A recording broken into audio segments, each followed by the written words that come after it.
Hello everyone, welcome to my new video. So how is the juice? आपका juice कैसा है? High रहना चाहिए। अगर हाई है तो कमेंट में लिखिए हाई सर, और आगे बढ़ने हैं। आज पता है क्या पढ़ेंगे? नहीं पता है। आज हम लोग पढ़ने वाले हैं डिजास्टर के बारे में। किसके बारे में पढ़ेंगे? डिजास्टर। डिजास्टर मतलब होता है आपदा। आप लोग सुने ही होइएगा, कभी कभी क्या होता है कि अचानक से कोई ऐसा इवेंट घटित हो जाता है, कोई ऐसा घटना घटित हो जाता है जिससे एक ही बार में, मतलब अचानक से ही बहुत ज्यादा जीव का नुकसान हो जाता है और प्रॉपर्टी का नुकसान। अब मान लीजिए कोई आदमी छत पे चल रहा है, वो गिर गया, तो उससे एक एक आदमी को ना नुकसान हुआ, इसे डिजास्टर नहीं कहेंगे। मान लीजिए एक्सीडेंट हो गया और एक आदमी गिर गया, तो इसे भी डिजास्टर नहीं कहेंगे। डिजास्टर उसे कहेंगे जिससे एक बार में बहुत ज्यादा संख्या में लोगों का क्या होता है? नुकसान। जैसे कुछ डिजास्टर ले लीजिए, उससे डिजास्टर लेने से पहले देखिए इसका डेफिनेशन।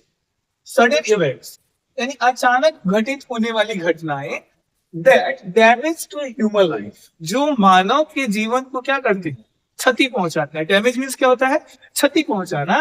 एंड प्रॉपर्टी, और या ह्यूमन लाइफ और प्लस उनकी प्रॉपर्टी के। मान लीजिए फ्लड आ गया आपके गांव में, बाढ़ आ गया, तो उसमें जीव मतलब जहाँ आदमी मरे या ना मरे, लेकिन उसमें का जो फसल है पूरे खेत का नुकसान, तो आदमी का प्रॉपर्टी नुकसान हुआ कि नहीं हुआ? तो क्या हम फ्लड को डिजास्टर बोलेंगे कि नहीं बोलेंगे? बोलेंगे। और उससे थोड़ा सा नुकसान नहीं होता है, उस एरिया का पूरा क्या हो जाता है? नुकसान हो जाता है। मतलब कम होगा तो उसे डिजास्टर नहीं बोलेंगे, जब ज्यादा मात्रा में हो जाए नुकसान तो उसे हम लोग डिजास्टर बोलेंगे। ऑन अ लार्ज स्केल, यहाँ पे दिया हुआ है कि जो डैमेज होगा वो लार्ज स्केल पे होगा, बड़े स्तर पे होगा। इसी को हम डिजास्टर यानी आपदा कहते हैं, कैलेमिटीज के नाम से जानते हैं। अब डिजास्टर जो है ना, दो प्रकार का होता है। एक तो जो हमारी नेचर है वो हमसे बदला लेती है। हम जितना उल्टा सीधा काम करते रहते हैं, अचानक एक के बार में सारा वसूल कर लेती है। जैसे अभी आप कोविड-19 देखे ही है, उसमें भी क्या हुआ? डिजास्टर था कि नहीं? कोई था। इसमें एक ही बार में बहुत सारे लोगों का क्या नुकसान है। और तो डिजास्टर दो टाइप के होते हैं। एक होते हैं नेचुरल, जो हमें नेचर देती है, मतलब हमें नेचर नुकसान पहुंचाते हैं। और एक होता है ह्यूमन के द्वारा, ह्यूमन एक्टिविटी के द्वारा जितने भी होते हैं, मतलब ह्यूमन मेड डिजास्टर के नाम से इसे जानते हैं। अब देखिए कुछ एग्जांपल्स लेते हैं। जैसे नेचुरल डिजास्टर क्या हो, प्राकृतिक डिजास्टर में, प्राकृतिक आपदा में क्या क्या आते हैं आपके पास?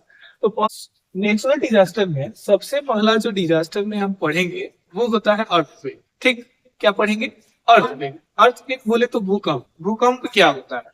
तो आप लोग कभी तो सुने होंगे भूकंप के बारे में। तो भूकंप जो होता है ना, हमारे अर्थ के ऊपर, अर्थ के तीन लेयर होते हैं। क्या क्या इसके बारे में जानते हैं? देखिए, अर्थ है, इसके सबसे नीचे होता है कोर, उसके ऊपर वाला होता है मेंटल, और ये वाला होता है क्रस्ट। तो क्रस्ट जो है ना, वो टेक्टोनिक प्लेट्स से मिलके बने होते हैं, और इन टेक्टोनिक प्लेट्स में वायलेंट वाइब्रेशन होते रहता है। वाइब्रेशन मतलब कंपन होते रहता है। और ये कंपन दो टाइप का होता है, कभी माइनर और कभी मेजर।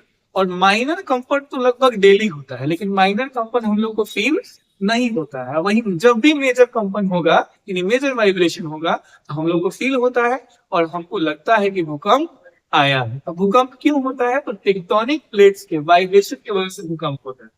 सबसे पहले तो इंडिया में जो एक दो साल इंडिया में कब कब भूकंप आया था, तो एक 2001 में। कहाँ पे आया था? तो भुज नामक जगह पे, जो कहाँ पे है? गुजरात में। गुजरात में भुज नामक जगह है, वहीं पे आया था। भुज नाम का मूवी भी है, आप चाहे तो देख सकते। ठीक, उसके बाद अभी जस्ट आया था 2015। और ये कहाँ कहाँ क्षति पहुंचाया था? तो इंडिया में भी और नेपाल में। इंडिया और नेपाल दोनों जगह क्षति पहुंचाया। ठीक, अब ये वाला इतना खतरनाक था कि एक बार आके नहीं था, मतलब दिन में दो बार तीन बार आ जाता था। लोग बाहर रहते थे, कभी अंदर रहते थे, आता था और जाता था। हम लोग को तो मजे आ जाता था, एकदम बाहर एकदम प्लास्टिक के अंदर छुप छुप के रहते थे, दिन में घर में नहीं जाते थे। ठीक है, उसके बाद हम सुनामी के बारे में पढ़ेंगे। इसके बारे में पढ़ेंगे, सुनामी। सुनामी क्या होता है? सुनामी जो है ना, जापानीज वर्ड से मिलके बना है। इसका मतलब होता है कि जो समुंदर है, समुद्र के अंदर में भूकंप आते हैं, या समुद्र के अंदर वोल्केनो इरप्शन होता है। वोल्केनो क्या है? वोल्केनो यहाँ पे हम लोग पढ़ने वाले हैं, वोल्केनिक इरप्शन। पहले यही बताया, वोल्केनिक इरप्शन क्या होता है? मान लीजिए कि हमारी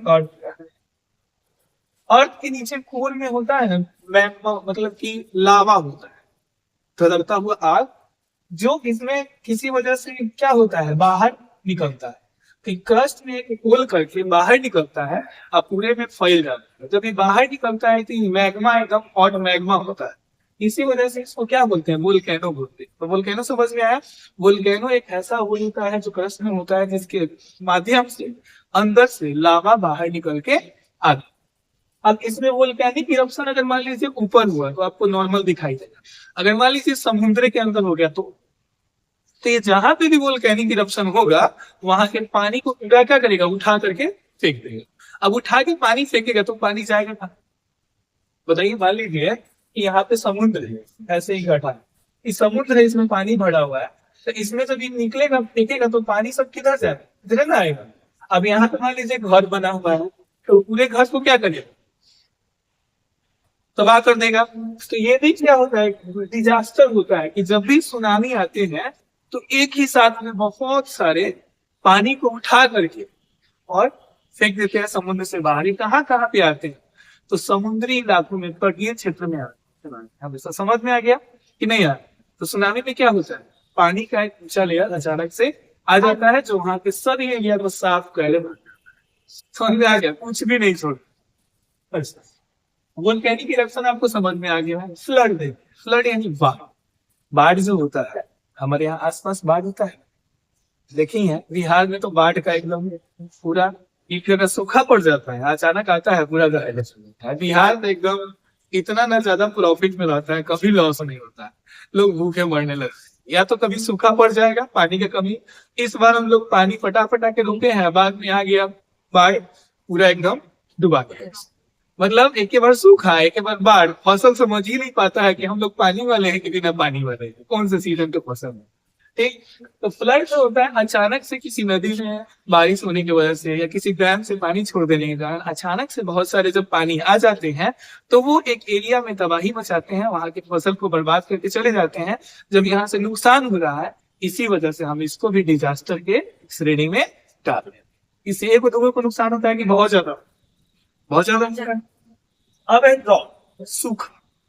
क्या है, सूखा। सूखा पड़ जाता है, सूखा पड़ गया किसी एरिया में, पानी का कमी हो गया, अब उस एरिया में फसल तो बिल्कुल हो भी नहीं करेगा। इस बार पिछले साल हैंडपंप से पानी निकलना मुश्किल हो गया था, इतना ज्यादा सूखा पड़ गया था। पीने का पानी दिक्कत हो जाता है, लोग को पीने तक पानी नहीं मिलता है। और वैसे तो कहा जाता है कि 1/3 पार्ट पानी से भरा हुआ है, लेकिन वो सब कैसा वाटर है, सल्टी वाटर। अब एक साइक्लोन। साइक्लोन क्या, साइक्लोन होता है एक बहुत ही तेज हवा का कह सकते हैं, यानी तूफान का स्टॉर्म होता है। इसमें मिनिमम सबसे कम 18 किलोमीटर प्रति घंटे की स्पीड से हवा चलती है, और ये सर्कल के फॉर्म में घूमती हुई चलती है, और जिधर भी जाती है वहां उड़ेले भाग जाती है। छोटे छोटे चीज को तो छोड़ती हुई पूरा नुकसान पहुंचा, बढ़िया से नुकसान पहुंचा। ये भी उस डिजास्टर की कैटेगरी में आती है। लैंडस्लाइड क्या होता है, आइए इसको थोड़ा डिटेल में। लैंडस्लाइड, कभी पहाड़ पे घूमने गए? नहीं घूमने गए तो देखे तो जरूर होंगे पहाड़ वाले का फोटो वोटो। मान लीजिए पहाड़ है, इधर भी एक पहाड़, इस वाले एरिया को वैली बोलते हैं। क्या बोलते हैं, वैली। और ये जो वैली है ना, वैलीज, तो इधर वैली में पहाड़ के ऊपर से जो स्टोन यानी रॉक बोल सकते हैं, रॉक्स है, वो अचानक से बहुत सारे रॉक एक ही बार में ढह जाते हैं और इस एरिया में आके गिरना शुरू हो जाता है। वैली वाले एरिया में अचानक से यहाँ से बहुत सारा रॉक उतरेगा और इसको आके यहाँ पे गिरने लगेगा। अब यहाँ पे छोटे छोटे घर बने होते हैं, लोग रह रहे होते हैं, उनके घर पे आके पत्थर गिर जाता है। एक कोची में आगे सुनामी हुआ कि नहीं हुआ, सॉरी डिजास्टर हुआ कि नहीं हुआ, हुआ ना। मतलब अगर लैंडस्लाइड हो रहा है, इसको भी डिजास्टर की कैटेगरी में डालते हैं, और जिस एरिया में होता है उसको पूरा ढक देते। फॉरेस्ट फायर, जंगलों में आग लग जाए, तो ये दो टाइप से होता है। ये तो नेचुरल ह्यूमन मेड डिजास्टर में भी आता है और नेचुरल डिजास्टर में, दोनों को समझ लेते हैं बारी बारी से। आग जो लगता है उसका दो रीजन। पहला रीजन तो ये कि कहीं पे कोई जला करके फेंक दिया, ह्यूमन एक्टिविटी हुआ और उससे आग पकड़ लिया पूरे जंगल में, सही। दूसरा, तो ये कौन किया, ह्यूमन किया कि नेचुरल हुआ? नेचुरल हुआ, ह्यूमन। मान लो सिगरेट पी के फेंक दिया, अब उससे आग पकड़ा, वो फैल गया पूरे, उसमें लग गया। लेकिन कभी कभी क्या होता है, गर्मी के दिन में, और जब पतझड़ वाला मौसम होता है, उसमें तो आप देखते हैं तो को आग लग, चिंगारी लगाने से आग लग जाता है। पेड़ की जो टहनियां हैं एक दूसरे से क्या करते हैं, रगड़ाते हैं, रगड़ाने की वजह से चिंगारी निकलती है, उससे आग उसमें लग जाती है, उस वजह से भी आग लगता है। और फॉरेस्ट फायर जब होता है ना, तो उसमें रहने वाले जीव को बहुत ज्यादा नुकसान होता है। हम लोग जिस घर में रहते हैं, खाली हम ही लोग नहीं रहते हैं, बहुत सारे जीव भी आपके घर में रहते हैं। उसी तरीके से जंगल में आपको दिखते कम है, बड़े बड़े जीव ना दिख पाते हैं, छोटे छोटे भी बहुत सारे रहते हैं। तो वो जो है, अचानक से आग लगने की वजह से भाग भी नहीं पाते हैं, और पूरे जंगल में आग फैल जाता है। और चारों तरफ लकड़ी लकड़ी है, उसको कंट्रोल कर पाना भी मुश्किल होता है। हेलीकॉप्टर्स की वजह से, मदद से हम लोग पानी ले जा लेके डालते हैं, और किसी तरह से उसको कंट्रोल करने की कोशिश करते हैं। एक बार जब आग लग जाता है तो महीनों महीनों तक जलते रह जाता है। इससे दो को नुकसान होता है, एक तो पेड़ खत्म हो रहे हैं, जो जल रहे हैं पेड़ खत्म हो रहे हैं, इससे एनवायरमेंट में